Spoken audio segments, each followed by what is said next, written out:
Good morning students.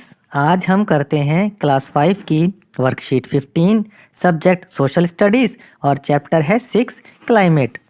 Climate का हिंदी का अर्थ होता है जलवायु। तो पहले हम क्लाइमेट और वेदर यानी जलवायु और मौसम में अंतर को समझते हैं। बच्चों, मौसम जो है वो किसी भी स्थान की वायुमंडल की घटनाएं होती हैं। जैसे किसी भी स्थान पर किसी समय में कितनी बारिश हुई, कितनी धूप है, कितनी गर्मी है, कितनी नमी है, ये सब मौसम के अंग होते हैं। और जब मौसम को हम एक लंबे समय तक देखते हैं तो वह क्लाइमेट यानी जलवायु बन जाता है।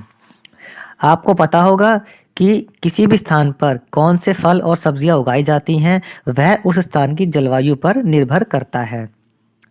तो चलिए आगे बढ़ते हैं। There are different types of fruits and vegetables that are grown according to the summer and winter conditions. Write their names with the help of your family members. तो बच्चों, इसमें आपसे पूछा गया है कि समर यानी गर्मी और विंटर यानी सर्दी में कौन कौन से फल और सब्जियां मिलते हैं। तो चलिए करते हैं इसको। समर फ्रूट्स एंड वेजिटेबल्स में आएगा वाटरमेलन यानी तरबूज, मैंगो यानी आम, लेडी फिंगर यानी भिंडी, बिटर गोर्ड करेला और मेलन यानी खरबूजा। अब आते हैं विंटर फ्रूट्स एंड वेजिटेबल्स में।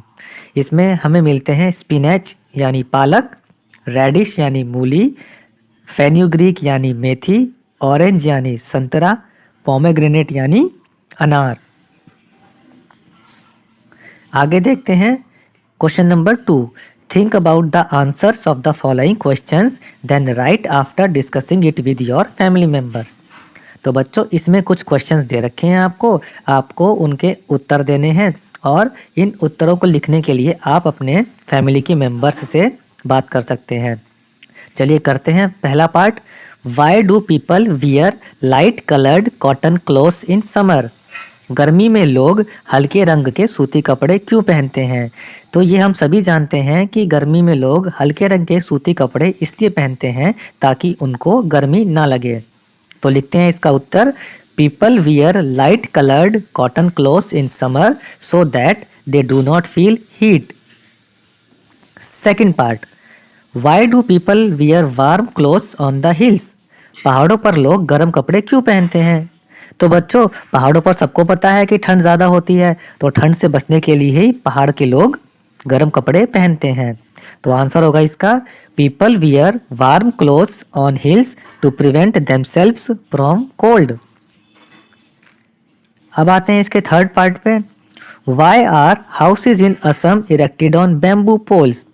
असम में घरों को बांस के खंभों पर क्यों खड़ा किया जाता है।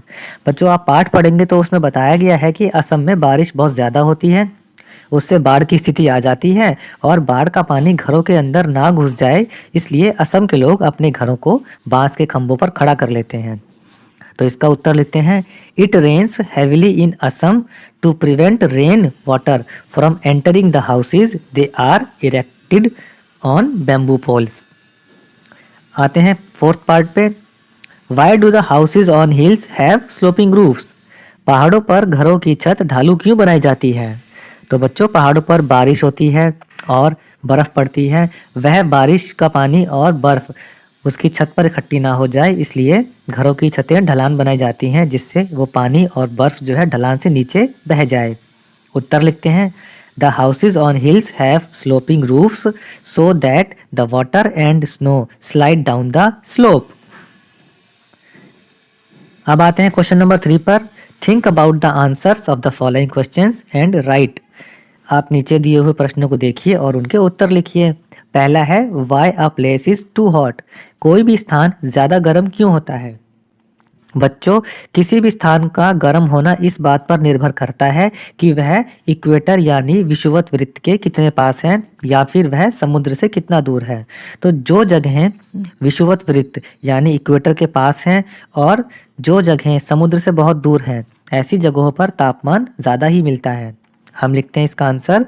अ place is too hot because it is near the equator और situated far from the sea. आते हैं सेकंड पार्ट पर। Why a place is too cold, कोई भी स्थान ज़्यादा ठंडा क्यों होता है? तो कोई भी स्थान ज़्यादा ठंडा तब होगा जब वह ध्रुवों के पास होगा या फिर वह किसी ऊंचाई पर स्थित होगा। ऐसे स्थान जो पोल्स यानी ध्रुव के पास होते हैं और जो ऊंचाई पर होते हैं वहाँ पर मौसम ठंडा पाया जाता है। तो हम लिखते हैं a place is too cold because it is near the poles और सिचुएटेड एट हाइट।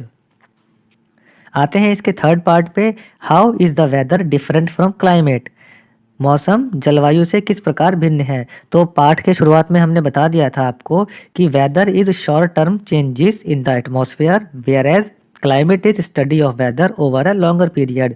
हमारे वायुमंडल में जो भी थोड़े समय के लिए चेंजेस या बदलाव होते हैं उनको हम वेदर कहते हैं, और इसी वेदर की स्टडी जब हम बहुत लंबे टाइम तक करते हैं तो वह जलवायु यानी क्लाइमेट बन जाता है। फोर्थ पार्ट देखिए, how does the climate affect people's living style, जलवायु लोगों के रहन सहन पर किस प्रकार असर डालती है? तो ये आपको पता है कि जलवायु से ही उस स्थान के फल, सब्जियां और कपड़े पहनते हैं लोग, तो इसीलिए क्लाइमेट का असर उनके रहन सहन पे पड़ता है। आंसर लिखेंगे, the climate affects the weather, food and clothes of a place, so it affects people's living style. अब देखिए क्वेश्चन नंबर 4 में आपको इसमें अर्थ के मेजर यानी बड़े बड़े टेम्परेचर जोन्स दे रखे हैं कि हमारी पृथ्वी के किस भाग में गर्मी होती है, किस भाग में सर्दी होती है। इनको हमने north frigid zone, north temperate zone, torrid zone, south temperate zone और साउथ फ्रिजिड जोन में बांट रखा है। अब आपको नीचे वाली तालिका पूरी करनी है, तो इसमें हमने इस तालिका को पूरा कर दिया है। देखिए जो टेम्परेट जोन है उसमें क्या है, रेनफॉल यानी बारिश पूरे साल भर होती रहती है, सर्दियाँ ठंडी होती हैं और गर्मियाँ गर्म होती हैं। और जो फ्रिजिड जोन ध्रुवों के पास होता है वहाँ पे गर्मियाँ जो है ठंडी होती हैं और सर्दियों में बहुत ज़्यादा ठंड होती है। बच्चों आप इस टेबल को अपनी कॉपी में बना करके रख सकते हैं। तो बच्चों ये हमने आज की वर्कशीट कंप्लीट कर ली है। अन्य विषयों की वर्कशीट और उनके सॉल्यूशंस के लिए आप बने रहें हमारे साथ हमारे चैनल पढ़ो इंडिया पर। Thank you.